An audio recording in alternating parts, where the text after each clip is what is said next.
Hello दोस्तों, राधे राधे। स्वागत है आपका हमारे चैनल में। आज मैं आपको महाभारत से जुड़ी एक अद्भुत घटना के बारे में बता रही हूँ।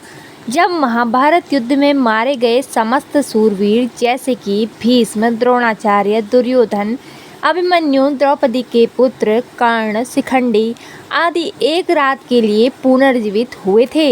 यह घटना महाभारत युद्ध खत्म होने के 15 साल बाद घटित हुई थी। साथ ही मैं आपको बताऊंगी कि धृतराष्ट्र, गांधारी, कुंती और विदुर की मौत कैसे हुई। आइए इन सब के बारे में जानते हैं। राजा बनने के पश्चात हस्तिनापुर में युधिष्ठिर धर्म और न्यायपूर्वक शासन करने लगे। युधिष्ठिर प्रतिदिन धृतराष्ट्र व गांधारी का आशीर्वाद लेने के बाद ही अन्य काम करते थे। इस प्रकार अर्जुन, नकुल, सहदेव, द्रौपदी आदि भी सदैव धृतराष्ट्र व गांधारी की सेवा में लगे रहते थे।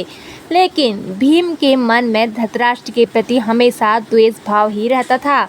भीम धृतराष्ट्र के सामने कभी ऐसी बातें भी कह देते थे जो कहने योग्य नहीं होती थी। इस प्रकार धृतराष्ट्र गांधारी को पांडवों के साथ रहते रहते 15 साल गुजर गए।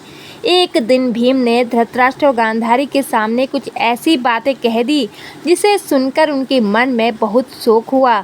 तब धृतराष्ट्र ने सोचा कि पांडवों के आश्रय में रहते अब बहुत समय हो चुका है, इसलिए अब वानप्रस्थ आश्रम में जाना ही उचित होगा। गांधारी ने भी धृतराष्ट्र के साथ वन जाने में सहमति दे दी।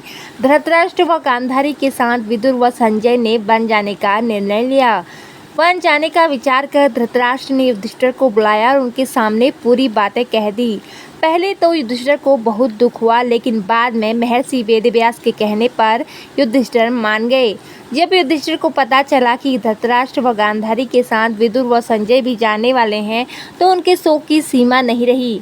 धृतराष्ट्र ने बताया कि वे कार्तिक मास की पूर्णिमा को वन के लिए यात्रा करेंगे।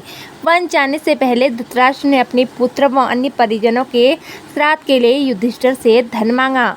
भीम ने द्वेषतावश धृतराष्ट्र को धन देने से इनकार कर दिया। तब युधिष्ठिर ने उन्हें फटकार लगाई और धृतराष्ट्र को बहुत सा धन देकर श्राद्ध कर्म संपूर्ण करवाया।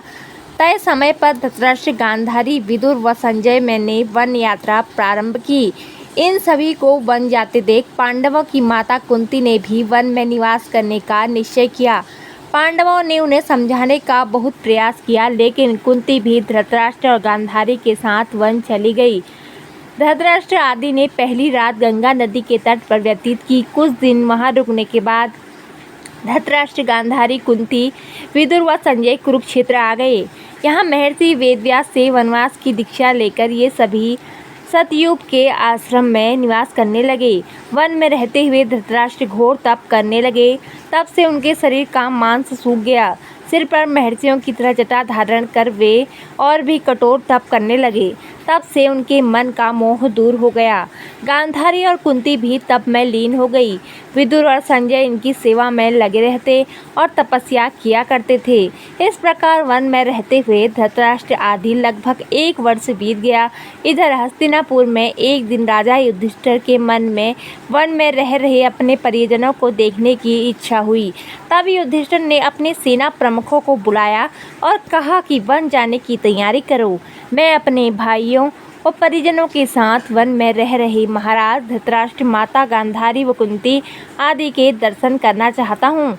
इस प्रकार पांडवों ने अपने पूरे परिवार के साथ वन जाने की यात्रा प्रारंभ की। पांडवों के साथ वे नगरवासी भी थे जो धृतराष्ट्र आदि के दर्शन करना चाहते थे। पांडव अपनी सेना के साथ चलते चलते उस स्थान पर आ गए जहाँ धृतराष्ट्र, गांधारी और कुंती रहते थे। जब युधिष्ठिर ने उन्हें देखा तो वे बहुत प्रसन्न हुए और मुनियों के वेश में अपने परिजनों को देखकर उन्हें शोक भी हुआ। धृतराष्ट्र, गांधारी और कुंती भी अपने पुत्रों व परिजनों को देखकर बहुत प्रसन्न हुए। जब युधिष्ठिर ने वहां विदुर जी को नहीं देखा तो धृतराष्ट्र ने उनके बारे में पूछा। धृतराष्ट्र ने बताया कि वे कठोर तप कर रहे हैं। तभी युधिष्ठिर को विदुर उसी ओर से आते दिखाई दिए, लेकिन आश्रम में इतने सारे लोगों को देखकर विदुर जी पुनः लौट गए। युधिष्ठिर उनसे मिलने के लिए पीछे पीछे दौड़े, तब वन में एक पेड़ के नीचे उन्हें विदुर जी खड़े हुए दिखाई दिए। उसी समय विदुर जी के शरीर से प्राण निकले और युधिष्ठिर में समा गए। जब युधिष्ठिर ने देखा कि विदुर जी के शरीर में प्राण नहीं है, तो उन्होंने उनका दाह संस्कार करने का निर्णय लिया। तभी आकाशवाणी हुई कि विदुर जी संन्यास धर्म का पालन करते थे, इसलिए उनका दाह संस्कार करना उचित नहीं है। यह बात युधिष्ठिर ने आकर महाराज धृतराष्ट्र को बताई। युधिष्ठिर के मुख से यह बात सुनकर सभी को आश्चर्य हुआ। युधिष्ठिर आदि ने वह रात वन में ही बिताई। अगले दिन धृतराष्ट्र के आश्रम में महर्षि वेदव्यास आ गए। तब उन्हें पता चला कि विदुर जी ने शरीर त्याग दिया है। तब उन्होंने बताया कि विदुर धर्मराज के अवतार थे और युधिष्ठिर भी धर्मराज का ही अंश है, इसलिए विदुर जी के प्राण युधिष्ठिर के शरीर में समा गए। महर्षि वेदव्यास ने धृतराष्ट्र, गांधारी और कुंती से कहा कि आज मैं तुम्हें अपनी तपस्या का प्रभाव दिखाऊंगा, तुम्हारी जो इच्छा हो वह मांग लो। तब धृतराष्ट्र व गांधारी ने युद्ध में मृत अपने पुत्रों तथा कुंती के ने कर्ण को देखने की इच्छा प्रकट की। द्रौपदी आदि ने कहा कि वह अपने परिजनों को देखना चाहते हैं। महर्षि वेदव्यास ने कहा कि ऐसा ही होगा।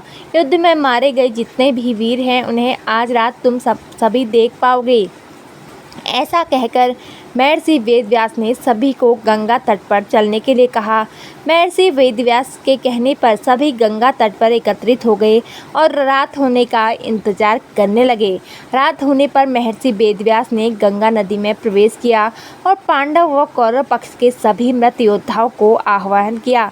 थोड़ी ही देर में भीष्म, द्रोणाचार्य, कर्ण, दुर्योधन, दुशासन, अभिमन्यु, धृतराष्ट्र के सभी पुत्र, घटोत्कच, द्रौपदी के 5 पुत्र, राजा द्रुपद, धृष्टद्युम्न, शकुनी, शिखंडी आदि वीर जल से बाहर निकल आए। उन सभी के मन में किसी भी प्रकार का अहंकार व क्रोध नहीं था। महर्षि वेदव्यास ने धृतराष्ट्र व गांधारी को दिव्य नेत्र प्रदान किए। अपने मृत परिजनों को देख सभी के मन में हर्ष छा गया। सारी रात अपने परिजनों के साथ बिताकर सभी लोग बहुत प्रसन्न हुए। अपने मृत पुत्रों, भाइयों, पतियों व अन्य संबंधियों से मिलकर सभी का संताप दूर हो गया। तब महर्षि वेदव्यास ने वहां उपस्थित विधवा स्त्रियों से कहा कि जो भी अपने पति के साथ जाना चाहती हैं, वे सभी गंगा नदी में डुबकी लगाएं। महर्षि वेदव्यास के कहने पर अपने पति से प्रेम करने वाली स्त्रियां गंगा नदी में डुबकी लगाने लगी और शरीर छोड़कर पति लोक चली गई। इस प्रकार वह अद्भुत रात समाप्त हुई। इस प्रकार अपने परिजनों से मिलकर धृतराष्ट्र, गांधारी व कुंती व पांडव बहुत प्रसन्न हुए। अगले 1 महीना वन में रहने के बाद युधिष्ठिर आदि पुनः हस्तिनापुर लौट आए। इस घटना के करीब 2 वर्ष बाद एक दिन देवर्षि नारद युधिष्ठिर के पास आए। युधिष्ठिर ने उनका स्वागत किया। जब देवर्षि नारद ने उन्हें बताया कि वे गंगा नदी के आसपास के तीर्थों के दर्शन करते हुए आए हैं, तो युधिष्ठिर ने उनसे धृतराष्ट्र, गांधारी व माता कुंती के बारे में पूछा। तब देवर्षि नारद ने उन्हें बताया कि तुम्हारे वन में लौटने के बाद धृतराष्ट्र आदि हरिद्वार चले गए। वहाँ भी उन्होंने घोर तपस्या की। एक दिन जब वे गंगा स्नान कर आश्रम आ रहे थे, तभी वन में भयंकर आग लग गई। दुर्बलता के कारण धृतराष्ट्र, गांधारी व कुंती भागने में असमर्थ थे, इसलिए उन्होंने उसी अग्नि में प्राण त्यागने का विचार किया और वही एकाग्रचित्त होकर बैठ गए। इस प्रकार धृतराष्ट्र, गांधारी व कुंती ने अपने प्राणों का त्याग कर दिया। संजय ने ये बात तपस्वियों को बताई और स्वयं हिमालय पर तपस्या करने चले गए। धृतराष्ट्र, गांधारी व कुंती की मृत्यु का समाचार जब महल में फैला तो हाहाकार मच गया। तब देवर्षि नारद ने उन्हें धैर्य बधाया। युधिष्ठिर ने विधिपूर्वक सभी का श्राद्ध कर्म करवाया और दान दक्षिणा देकर उनकी आत्मा की शांति के लिए दाह संस्कार भी कर दिया। तो दोस्तों, ये थी महाभारत से जुड़ी एक विचित्र कहानी। तो दोस्तों, आपको हमारी जानकारी कैसी लगी कमेंट करके ज़रूर बताएं और ऐसी आध्यात्मिक और ज्ञानवर्धक कहानियाँ सुनने के लिए हमारे चैनल को सब्सक्राइब जरूर करें। धन्यवाद। जय माता दी।